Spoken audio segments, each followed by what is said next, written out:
Hello guys, reading book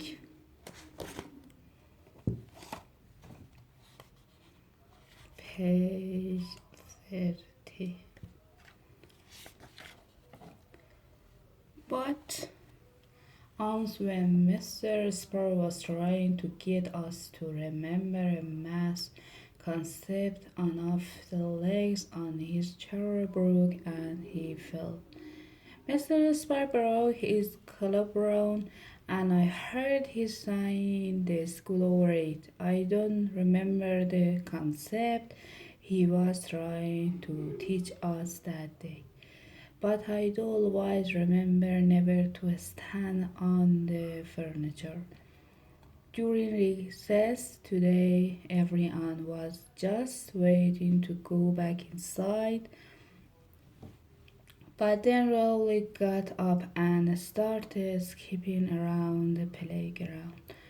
A few people started cheering and clapping. They must have thought Rolly was protesting against all the new rule by skipping instead of rowing. But the truth is, skipping is just something Rolly liked to do. For some reason, it really gets on my nerves when Rolly skips, so it bugged me to see him prancing around the playground like that. Skipping is actually a real sore object between the two of us.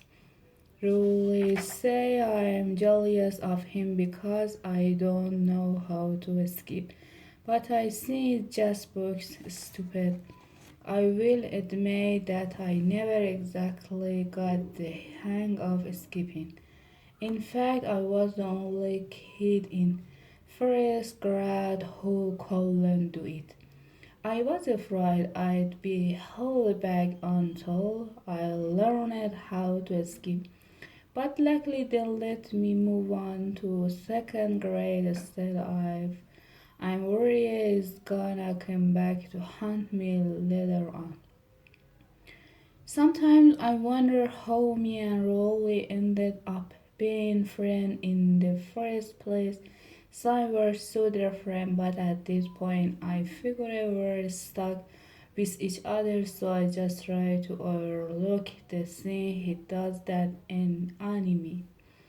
Tuesday, the scene that sting about having Santa's cat watching my ever move at move home is that I can't get away with the thing I used to do during the holidays. A few years ago, Mom and Dad put some gifts under the tree a week before Christmas, and it was driving me crazy not knowing what they were. One of the gifts had my name on it, and I was pretty sure it was a video game.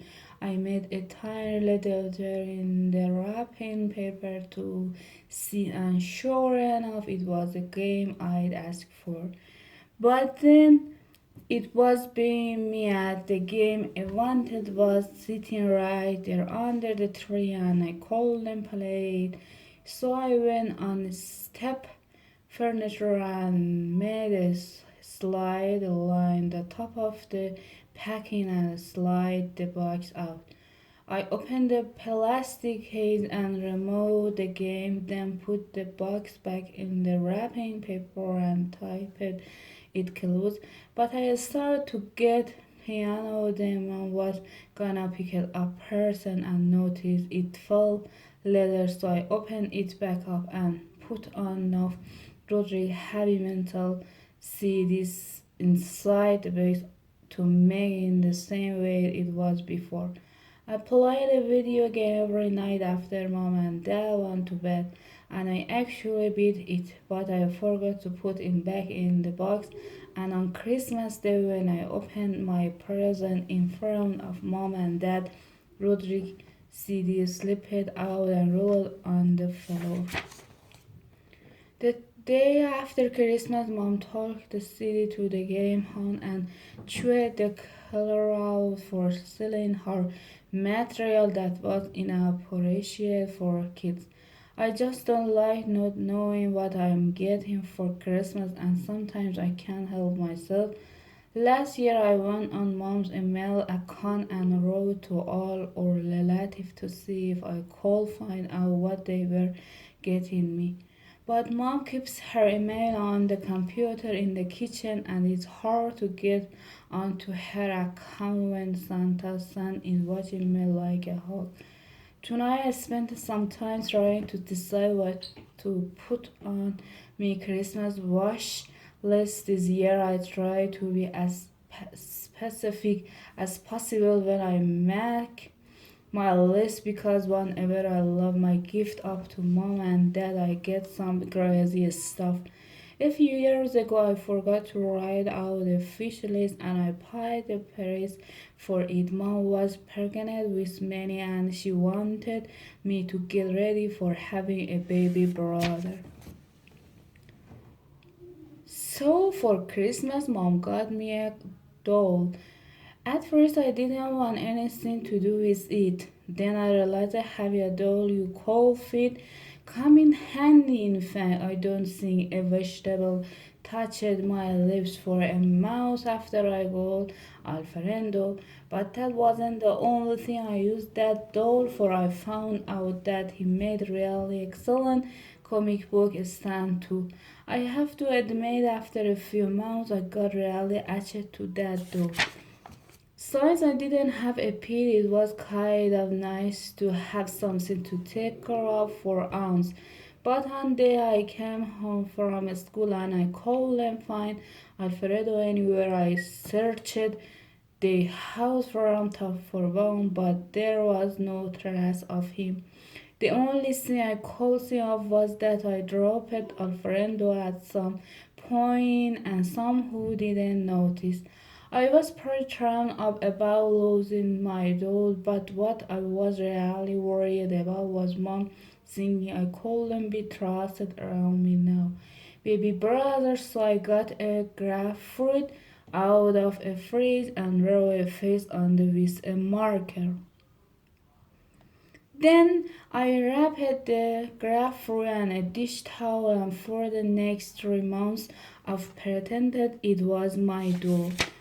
Mom and Dad didn't seem to notice but I was terrified by the idea that the real Alfredo was gonna find his way back home and get his revenge on me for abandoning him and replacing him with a fruit. In fact, I still worry about that to this day. It's the reason I always check to make sure my window is locked before I go to bed at night. I'm a little embarrassed to say this, but I actually got attached to the grapefruit too. But after a while, it started to rot, and that traced the very small back to my Alfredo Dossi. Mom didn't seem too upset that I lost my doll, but I will say she's never left me alone in the house with me for more than 15 minutes. Like I said through it was nice to have something to take care of and I missed that feeling so these days I've been spending a lot of time playing this game called Net. In fact, I've been playing Net every free second. I get the basic idea is that you have to feed your pet and keep it happy. And if your pet is happy, you get notes so you can buy clothes and furniture and stuff like that. I play so much that my pet who has a mansion with an indoor swimming pool, a bowling alley, and about 150 different outfits. The only thing I'm not happy about in his name was the owner who set up my account and I can't figure out how to change the name she registered with. Mom said I take better care of my virtual pet than I do myself, and I guess I can argue with her there. Over the weekend I play for 16 hours without even taking a break to go to the bathroom. But if you don't keep getting your pet now, stuff is started to look unhappy, and that really stresses me out. The purpose is you can only earn a certain number of token, and after that you have to buy them with real money. Unfortunately, I don't have my own credit card, so that means I have to beg mom and dad to use theirs. And it's not really easy to convince dad to break open his wallet so you can buy a fancy outfit for your virtual pet. This year I'm gonna ask for a bunch of cash for Chris, but I'm still trying to figure out what to put on the rest of my wish list. I could actually use a lot of different things because a couple of weeks ago when I spent the night at the hospital getting my tonsils out, many told half of everything I've owned. But I'm not so sure I should ask for a normal gift like a video game or a toy this year. What I realized is that every time you get something cool for your birthday or for Christmas within a week, it's being used against you. Until I know for sure that this year I'm only accepting a store-bought present last Christmas. Mom gave me a really nice hat, knitted blanket, and I had that thing wrapped around me for half a winter. But I found a picture of the same blanket on great uncle Beru who passed away a few years ago. So I pawned it off on Rodri for his birthday. Sunday, I was gonna play it all weekend, but yesterday mom said the amount of time I'm spending playing that game is unhealthy and that I had to interact with a real live person. So I called it up Rolly and asked him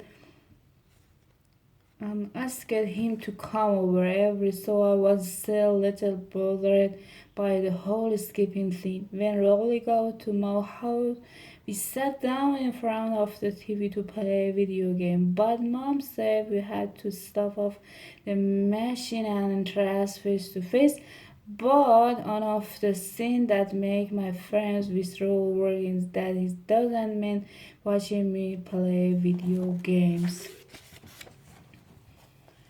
Plus, the reason our ancestors invented technology in the first place was so they didn't have to interact with one another.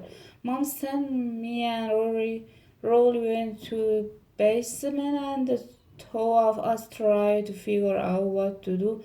I'd asked Rolly to bring some DVDs with him so we could stay up late watching movies.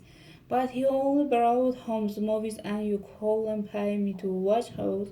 Mom brought us down Milwaukee Sans books where you fill in the blanks to create funny phrases.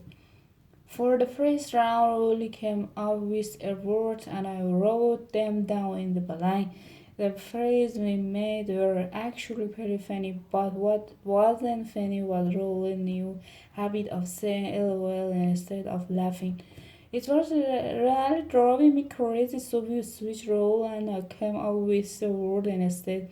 Really started by asking me for the name of the sport, so I said volleyball, but he told me it is volleyball with a B. So then we got into this huge argument about what letter volleyball started with.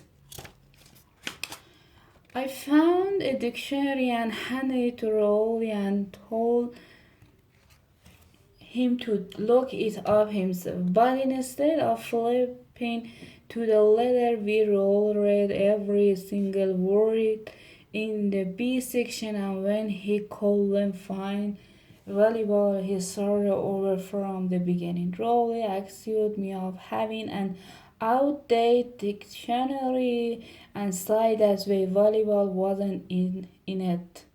So then we got into an argument about what year volleyball was invented. But this point really was really getting on my nerves and I realized we'd better change or we were gonna head up in the fight as usual. I told Rolly maybe we should do something different, and he said he wanted to play hide and seek. But the problem with playing hide and seek with Rolly is he thinks that when he can see you, you can see him, so that makes him really easy to find. I decided we just need a break from each other, so I came up with an idea. I told Rolly we were gonna see who was real, me or him, and we stepped out the sliding glass door. Each of us had to walk into the wood and write our name on the tree from we built last summer. And our chicken house was wrong. I'm sorry. Was running about volleyball and had to call the other guy sir for the rest of his life. Rowley seemed to think that was a fair deal. I told Rowley I got to freeze and walk into the wood. But as soon as I knew he couldn't see me, I ran around the front of my house. There is no way I was gonna go to into those woods by myself at night. I had written my name on the tree from when we and Rowley had bought it over the summer, and it's the reason I came up with the dog. I walked in the veranda, made a bowl of ice cream, and relied for a while, and I have to say sometimes to myself was just what I needed. Once I'd finished my ice cream, I walked around the side of the house, rubbed some dirt under my face and clothes, then came running out of the wood. I probably shouldn't have added that last part because Rolly totally give up on the dirt after that.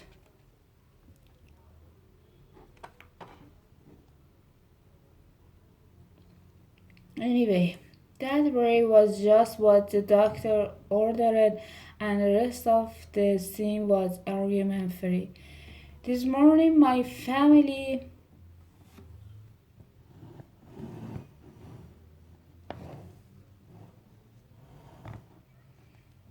This morning, my family headed to church, and Rolly came with us. Don't think Rolly family really goes to church that much. So he's not used to all the rules about what you are supposed to do and when. So I always have to tell him when you need to kneel and stand and all that. Towards the end, we all did the peace be with you. While we were supposed to shake every hand, I said peace be with you to Rolly, but he started giggling. I see he must have saw I did said peace be with you like a vegetable. I don't think Rowley totally understood that you are just supposed to shake hands with people either because when the woman in the pew behind us said peace be with you, Rowley gave her a big wet kiss on the cheek. After church we drove Rowley off at his house and was glad he was gone and that I could go back to play my game. And something tells me mom feels the same way Thursday. Today I was playing net in my room and mom walked in. She watched for a while, then asked what I was doing in the game. I explained that I was watching my Chihuahua watch TV because if you were sure pet watched at least 2 hours of commercial a day make him happy and you get 20 pounds token. Then I asked mom if she wouldn't mind sparking me then bucket because he need sure just started carrying trampoline shoes and I was pretty sure Gurgie's little friend would really like to have them. But I guess I picked the right time to ask mom for a loan. because it seems like she was in a bad mood. She said I didn't have any appreciation for the value of money and that if I wanted to pay for my net habit it was gonna have to come out of my own pocket. I told mom I didn't have any money of my own and that's why I keep hitting up here and that. But she said there were plenty of things I could do on some. She said it's supposed to snow tonight and I could go out and shovel our neighbor's driveway tomorrow. I really don't feel comfortable knocking on door and asking our neighbors for money in my school history fundraiser a year, and I have to go from house to house begging people I hardly know to buy something from me. And half the time I don't even really know what it is I'm selling.